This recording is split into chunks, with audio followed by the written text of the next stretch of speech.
Welcome to Dark Dreams, Bright Ideas with TV Guru, and we're here to talk about our two topics. Our first topic is blue zones.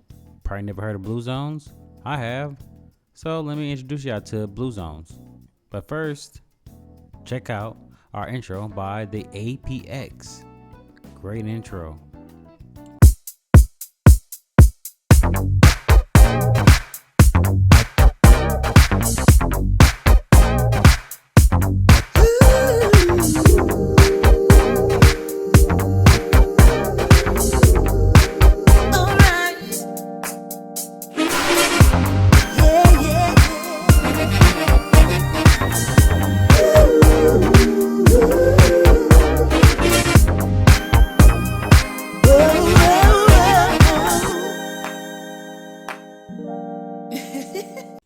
These are the 5 locations where they say people live the longest.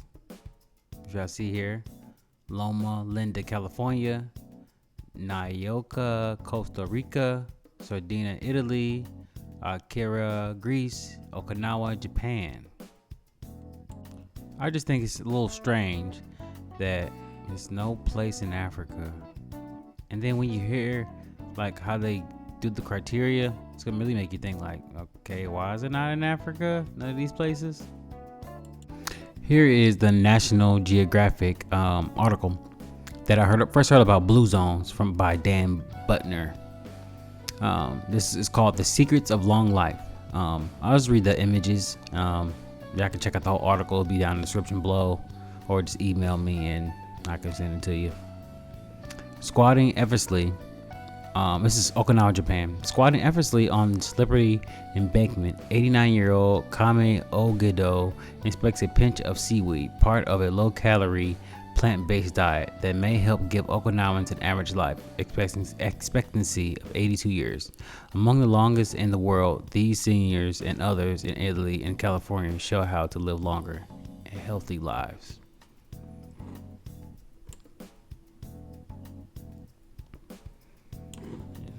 Okay. Sardinia, Italy.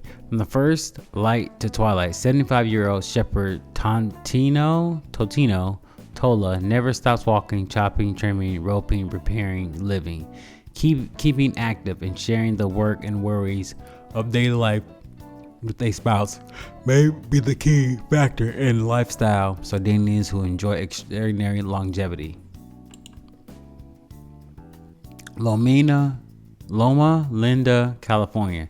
Last year, when she turned 100, Marge Jensen renewed her driver's license for another 5 years. But what truly keeps her going, she says, is her Christian faith. She and other 7-day Adventists who avoid junk food and caffeine tend to live 4 to 10 years longer than the average Californian. End quote. We need someone to guide us in this life. We need great hope. End quote. She says, end quote, God is a good friend to have.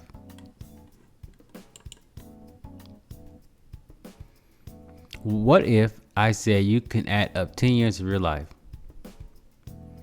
And they basically break down like, a long, healthy life is no accident. It begins with good genes, but it also depends on good habits.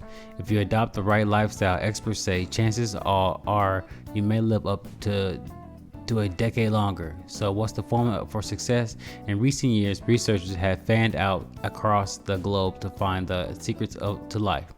Funded in part by the U.S. National Institute on Aging, scientists have focused on several regions where people live significantly longer. In Sardinia, Italy, one team of demographers found a hotspot of longevity in mountain villages where men reach the age of 100 at an amazing rate. On the island of Okinawa, Japan, another team examined a group that is among the longest lived on Earth. And in Loma Linda, California, researchers study a group of 7-day Adventists who rank among the America's longevity all-stars.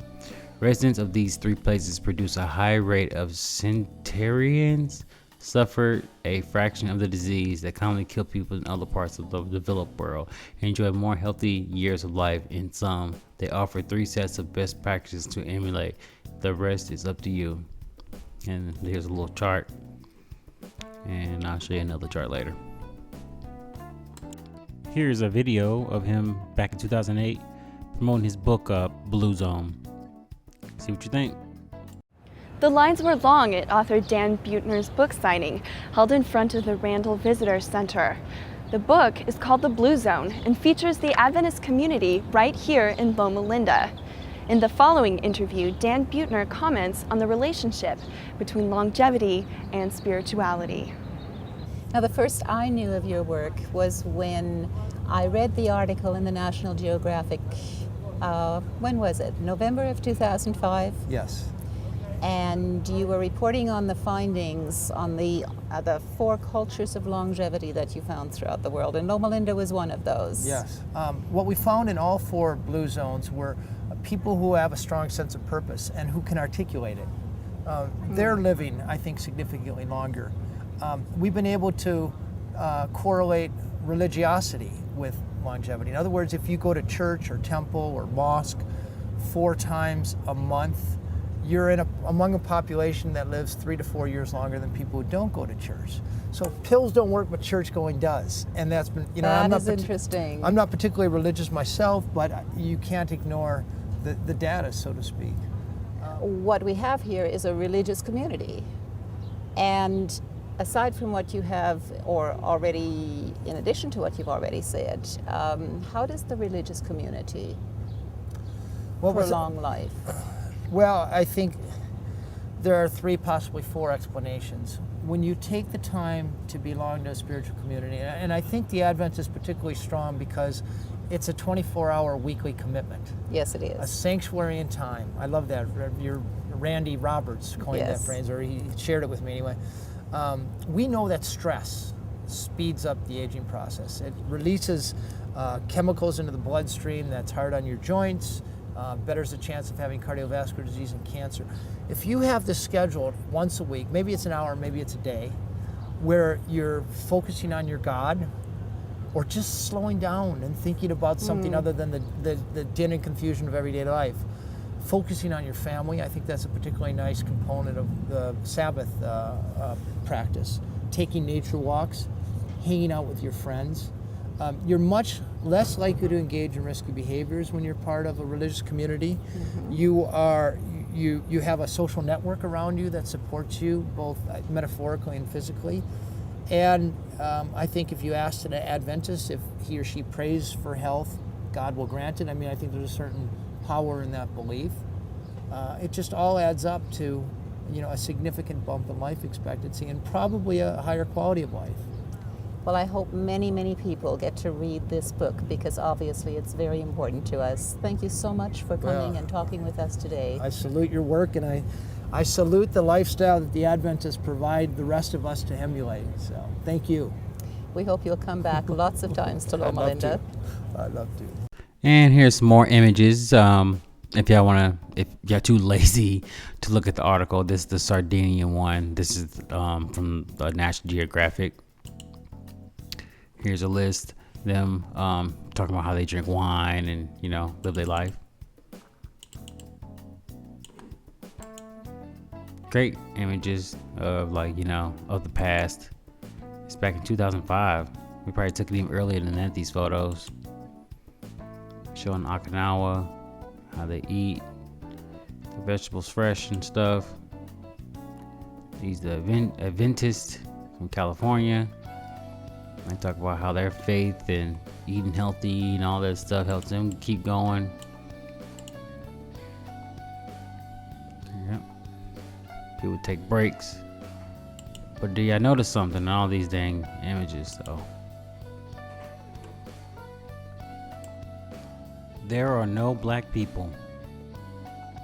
All this research, investigation, and there's no black places out there. They even debunked some of the Middle Eastern places, even though those people are the most, religious ones, I would say. But hey, let's check out their mission statement. Here is their founder's statement. Blue Zones is a brand certification mark developed by Michael Polane, Dan Buettner, and Giovanni Mario Pez When investigating people around the world living longer and better, Blue Zones is now a registered trademark owned by Blue Zones LLC, used by the people above. Centenarians existed worldwide, but there are only a few areas where their concentrations is exceptional, so that the population could be considered as living longer. The interest to find such areas and populations is not recent. In the 70s, an article in the National Geographic identified longevity hotspots in Vallecambada, Ecuador, Caucasia. I'm just going to say the words really is in Pakistan. However, after a strict validation of the alleged age of the oldest olds in the area, these 3 longevity spots were dismissed. This is because age exaggeration is still often found among the oldest in numerous countries around the world. In March 2000, Michael and Giovanni, who has been studying longevity in Sandinina, introduced the term Blue Zone in connection with an area of extraordinary longevity in Sardinia, and subsequently used the term in an academic paper in 2004. Previously in 2000, Dan launched a program aimed at identifying all the world's longest lived people and identifying their common denominators. He first used the terms Blue Zones as an international certification and is largely responsible for articulating the common traits. See publication timeline. Later, Aegis of a National Geographic research expedition led by Dan Michael certified potential Blue Zones in Costa Rica, Greece. Together with Giovanni, they certified these populations as meeting Blue Zones criteria and investigated their exceptional characteristics. The identification of the certification of a Blue Zone area or group is based on demographic criteria that the country's specific, and depending on available documentation and its reliability. The population of Blue Zones certified areas should show a statistically significant higher longevity compared to national levels and display various features related to their lifestyles, nutrition, genetics, and both human and physical environmental conditions that might be considered as determinants for living longer and better. Considering that the paradigm of Blue Zones gets more and more interest of scientists, media, and general audiences, and less transferred from Blue Zones might contribute merely to improving the well-being of our aging societies. The 3 undersigned founders insisted upon strict respect of the criteria used when identifying or certifying new Blue Zone areas. Such validation can only be based on thoroughly validated data, not on opinion or specific point. Here are the Blue Zone criteria. First criteria: the reliability of an individual longevity should be thoroughly proved, and therefore the extreme ages of oldest old, dead, or still alive should be proved based on ad hoc documentation. Without documentation like birth and death records and continuous population registration system, that reliability cannot be ensured. Second criteria: the longevity of the population of the national level should be among the highest ranked at the world level based on demographic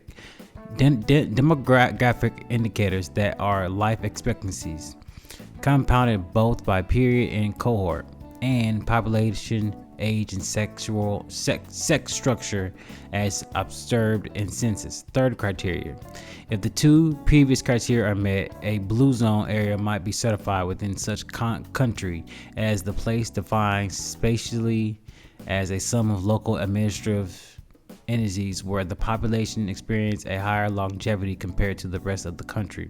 The indicators to be used are various and depend on data availability. The potential list of indicators include the following ones: life expectancy at birth, life expectancy at age is 50, life expectancy at age 80, probability to survive at 50 to 80, and here's a whole bunch of stuff. Just look at it, read it, pause the video, read it. That's the end of the first part. So, quick commercial break, and we're back for the second part. Japan, 1867. The Tokugawa dynasty stands upon failing legs. An invincible samurai, Kenshin Himura, walks the path of death and destruction, ushering in a new regime. Hated and feared by many, he is known as Hidokiri Batosai, the Manslayer. In retribution for his deeds, he has taken an oath to protect the innocent and never kill again. But old memories seldom fade, and bad habits die hard. What are you, another wannabe samurai? I wasn't finished speaking. Rurouni Kenshin premieres Monday, March 17th at 6:30. Only to Ame. Yo, this is Jazzy Jeff. And how did I get my starter hat to look like this? The Jazzy Jeff breakdown. First you grab the hat, then you grip the hat, then you flip the hat. Make sure it's a starter hat. Then you raise the hat, then you slam the hat, then you twist the hat, then you turn the hat, then you spin the hat, then you smooth the hat. But hey, don't forget, look for the star. And the final part to this is Ho Chi Minh. This is all about Ho Chi Minh, how he was inspired by Black Americans to rise up in his own country and basically, defeated America during the Vietnam War. So here's a small part of this documentary that was made back in the 70s to celebrate him and Malcolm X, but I just did the Ho Chi Minh part. So check it out. Here's his life story. We'll move on. Vietnam, thousands of years of resistance to foreign domination. In this century, victorious struggles against the French colonizers, against Japanese occupation during World War II, and against the U.S. invasion. Ho Chi Minh, born on May 19, 1890. His life inseparable from the independence movement of his people. Ho Chi Minh, a deep hatred of colonialism, a deep love for poor and working people of all nations, a dedicated communist, a beloved leader known to his people as Uncle Ho, a poet who wrote in his prison diary, "The ancients used to like to sing about natural beauty, snow and flowers, moon and wind, mists, mountains, trees, and rivers. Today, our poems must also include iron and steel, and the poet should know how to lead an attack." Like the Battle of Dien Bien Phu, the final defeat of French colonialism in Vietnam, barefoot soldiers whose spirit, comradeship, and dedication overcame a technologically superior enemy, a guerrilla army of the people.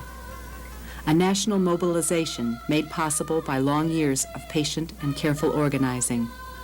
The building of a party, an organization to lead.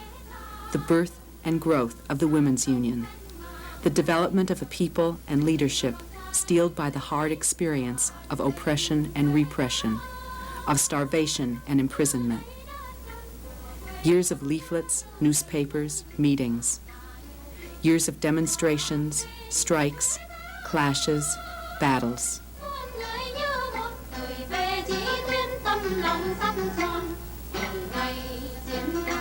These years of organizing brought forth the brilliant strategy which trapped the French in the valley of Dien Bien Phu. The French were forced to surrender, faced with the total mobilization of the Vietnamese people. Ho Chi Minh said, "A revolution cannot be made by a single person. A large force is needed, The entire people must take part. Only when the root is firm can the tree live long, and victory is built with the people as foundation.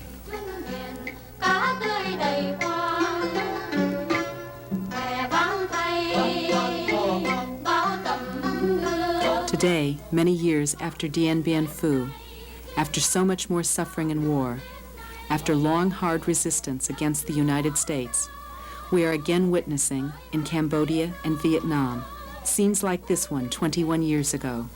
This is the triumphant entry of Vietnamese peasant soldiers, a people's army, into the cities after their victory at Dien Bien Phu.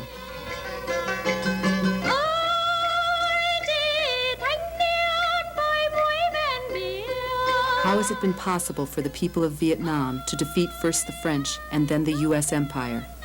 The answer is found in the people and in the leadership which was born of the people.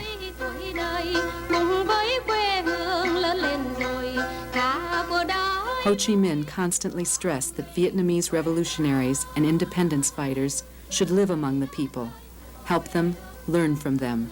He urged them to apply the 3 withs: eat with the peasants, live with the peasants, and work with the peasants. Ho himself said, I have only one desire, an extremely passionate desire, that of seeing our country completely independent, our people completely free, all having enough to eat and wear and receiving an education. At the heart of the Vietnamese Revolution is the building of a better life for the people, the construction of a new society.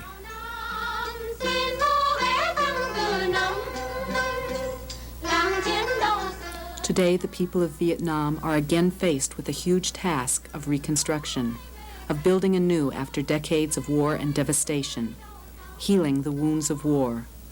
A predominantly agricultural country without modern technology, Vietnam has to rely on organization and determination of large numbers of people.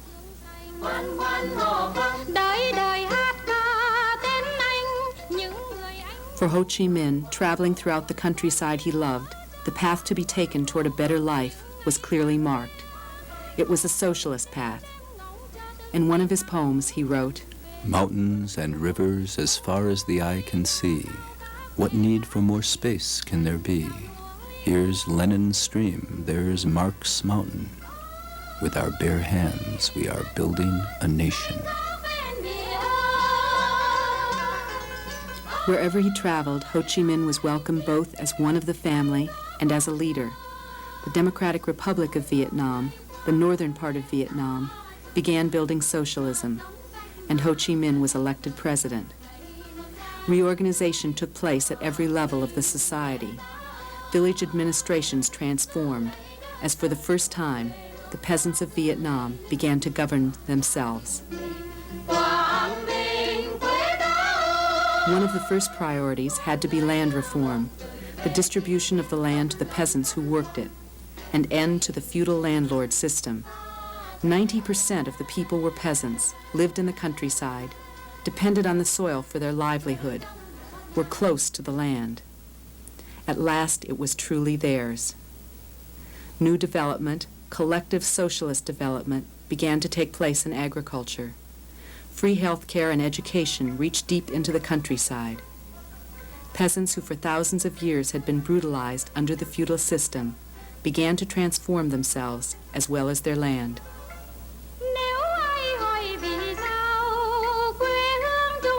Ho Chi Minh said, Women make up half of society. If they are not liberated, half of society is not freed. If women are not emancipated, only half of socialism is built. A massive literacy campaign was launched. The world of learning and study opened up for millions. A society that in the past had educated only the most privileged now was changed into a society where education was free, a basic human right for all. A time when the children can go to school, learn to read and write, become the leaders of the new society.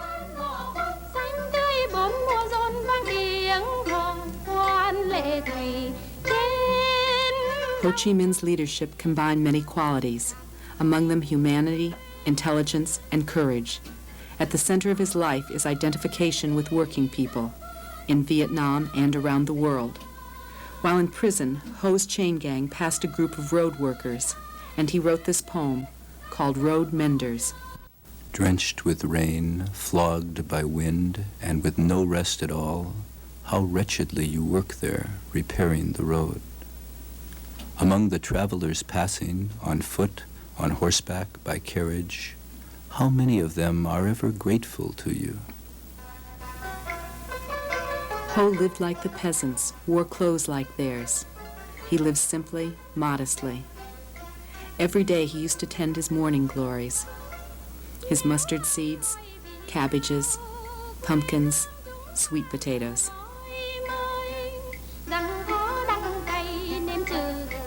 After he became president, he lived behind the old government mansion in a small house.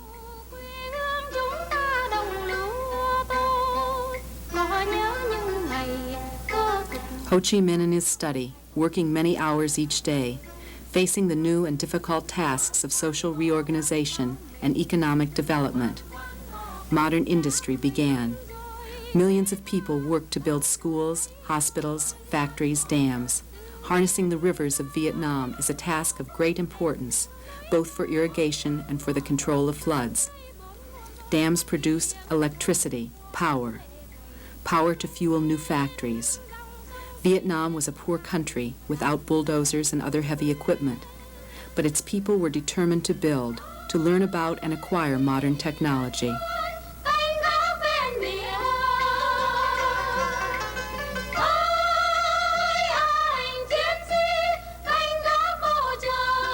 The people, led by a man they loved, began to build the future.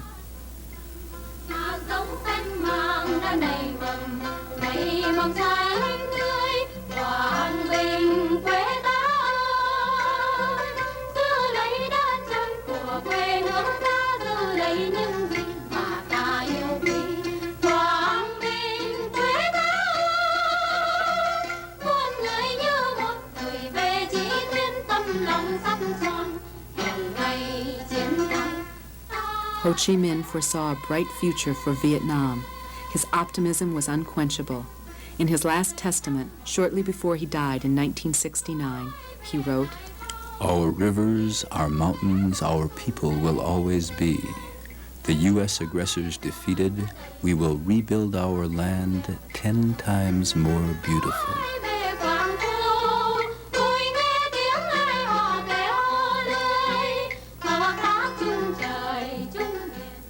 The wheel of nature turns without pause. After the rain, good weather. In the wink of an eye, the universe throws off its muddy clothes. For 10,000 miles, the landscape spreads out like a beautiful brocade.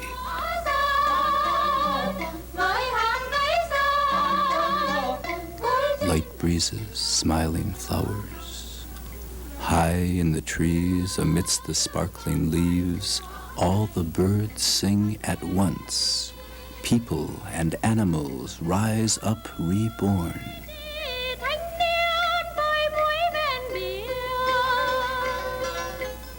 What could be more natural?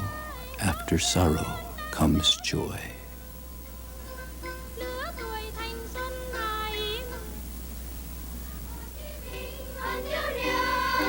The special love which Ho Chi Minh felt for children was returned and is still returned. He made sure they knew the place they held in his heart. Vietnam is my great family. All the youth of Vietnam are my children and grandchildren. The loss of any one of them is a wound in my heart. Ho Chi Minh would have been enraged at the recent kidnapping of Vietnamese children from their homeland, the attempt to snatch away the future generation who will rebuild their land 10 times more beautiful. Ho Chi Minh, the smiling eyes, the wispy beard, a gentleness, a quiet dignity, a persistent strength. He spent 30 years in exile, working at whatever jobs he could get, seeing the colonies of Africa and Latin America, visiting the United States. He spent much time in France, becoming a communist, living in the Soviet Union, in China, in Cambodia, returning at last to Vietnam. For Ho Chi Minh and his people, there has never been any question about it. Vietnam is one country, as it has been for thousands of years. Ho dreamed of the day of peaceful reunification. He said, North and South are one family, which no reactionary force can divide. Our country will certainly be reunified.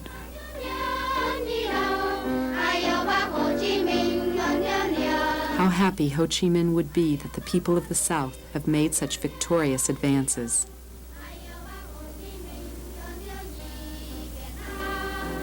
Ho Chi Minh with the children, his eyes shining with the certainty that they will grow up in a new society.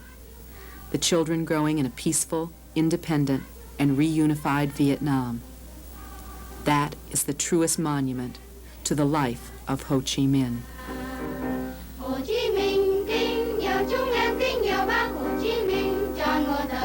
When Ho Chi Minh visited the United States, he was repulsed by the racism he saw directed against black people, and he later wrote several powerful articles. And here is the book that he wrote, breaking down all the fucked up shit that's going on in America that made him want to like rise up. So check it out. Here is Ho Chi Minh, The Black Race. This is his book that basically he wrote that got him inspired to even start the Vietnam War. Well, he wrote the book before, after, it don't matter. He basically made a documentation of what black Americans inspired him to revolutionize and stand up. As you see here, this is an image of him at the 18th National Congress of French Socialist Party. And you see this quote right here in 1924. It is well known that the black race is the most oppressed and most exploited of the human family. Here's a quick look at the table of contents. Y'all see that? Boy. Here's a little bit of a light story. I'll read it for y'all. Vietnamese revolutionary leader Ho Chi Minh, born 1819 to 1969, was born on May 19th, 1890. During this time in the United States, Ho Chi Minh worked at the Parker House Hotel in Boston. He had lived in New York and attended meetings for the Universal Negro Improvement Association, UNIA, in Harlem. Americans have noted that the civil rights leader Malcolm X shared some common connections with Ho Chi Minh. He was also born on May 19th, just 35 years later. He also worked at the Parker House Hotel in Boston, during a different decade and was linked to UNIA founder Marcus Garvey. Ho Chi Minh departed from Vietnam in 1911 and traveled around the world for 30 years in search for a way to liberate his homeland from French colonial rule. He reconnected the story when the ship on which he was aboard had pulled into the port of Dakar, Senegal, then a French colony in West Africa, which was once a departure point in the Atlantic slave trade. The French ashore ordered 4 Africans to swim out to the boat with the choppy shark-infested waters to secure the moorings of the vessel. All 4 drowned under the cruel indifference of the crew. Ho Chi Minh remarked, in quote, "The French in France are good, but the French colonists are cruel and inhuman. It has the same everywhere. At home, I witnessed some happenings in Pon Rang. The French burst out laughing while our compatriots drowned for the sake. To the colonists, the life of an Asian or an African is nothing." Ho Chi Minh wrote 2 essays lynching the Ku Klux Klan in 1924, which describe his shocking detail and brutal crimes committed against African Americans in the United States. His work, Les Pres de la Constitution Française, French colonized on trial, was published in 1925. It exposed the harsh treatment of Africans and Asians colony. And y'all can see here more images of him just talking to more people. This part right here, Ho Chi Minh selected works remain relevant today. The Black Lives Matter movement. Oh, geez, no, not Black Lives Matter. No, not them. But you see her inspired by black folks. Here's more of him talking about stuff. If y'all want to pause the video, read it, see what you think. But yeah, boy, Black Americans, we inspire everybody. And this part right here proves that it was black people in America already. See this part right here? A newspaper advertisement announced the sale of slaves at Ashley Ferry outside of Charleston, South Carolina, circa 1780. Slavery in the United States began with the arrival of 20 slaves, Africans, at the Old Point Comfort, Virginia, in 1619. Over 4 million African slaves were in America when the Emancipation Proclamation freed the slaves in 1863. So they sound telling you that in like 200, 300 years, they made 4 million people. No, there were already black people here. Don't let these people trick you. And this is the section on the Ku Klux Klan. The place of origin of the Ku Klux Klan in the southern United States in May 1866, after the Civil War, young people gathered together in small locally of the state of Tennessee to set up a club. A question of whiling away the time, this organization was given the name Kukos, a Greek word meaning club. To Americanize the word, it was changed into Ku Klux. Hence, for a more originality, Ku Klux Klan. After being social upheaval and the public mind is naturally unsettled, it becomes avid for the new stimuli and incline of mysticism, the KKK, with its strange garb, its bizarre rituals, its mysteries, and its secrecy irresistibly attracted the curiosity of the whites in the southern states and became very popular. It wasn't just down south. It consisted at first only a group of snobs and idealers without political or social purpose. Cunning elements discovered in it is a force able to serve their political ambitions. The victory of the federal government had just freed the Negroes and made them citizens. The agriculture of the South, deprived of its black labor, was short of hand. Former landlords were exposed to ruin. The Klansmen proclaimed the principle of the supremacy of the white race. Anti-Negro was their only policy. The agrarian and slave-holding I don't know how to say that word, saw in the Klan a useful agent, also a savior. They gave it all the help in the power. The Klan methods range from intimidation to murder. In the space of 3 years, it committed so many crimes and misdeeds that the number of those who supported it left it in horror. Toward 1869, under the pressure of public opinion, the Klan was given the sack by the emperor.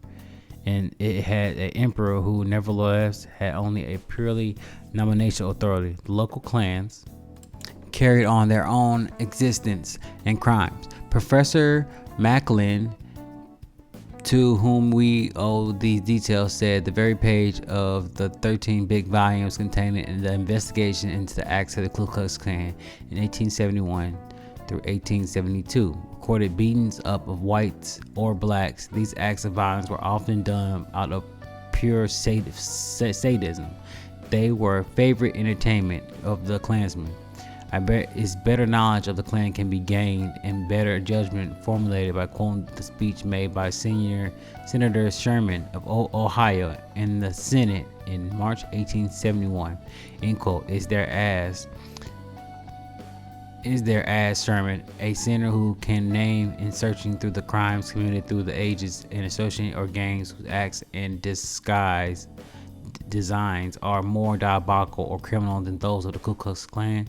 The Ku Klux Klan is a secret association formed on an oath and whose members murder, steal, pillage, bully, insult, and threaten. They commit these crimes not against the strong and the rich, but against the poor, the weak, the harmless, the defenseless. Yet the Klan lived and worked for 40 odd years without too much sensation. Then they break around how they came back up and then they fell off again. But hey, ain't nothing new. Here's some more images of the Klan. See the times. It's not that long ago, y'all. Not that long ago. And this is what I mean by how Black Americans inspire the entire world. I'm gonna show y'all more examples of how Black Americans inspired everyone to rise up. So let's wrap this thing up. I know it was a long one. Make it shorter next time. If y'all want to know more about me, check out some more videos. I'm on here on YouTube. Like, share, subscribe at Dark Dreams, Bright Ideas. Hit me up on a Cash App. It's down in the description below. See you guys in the next one.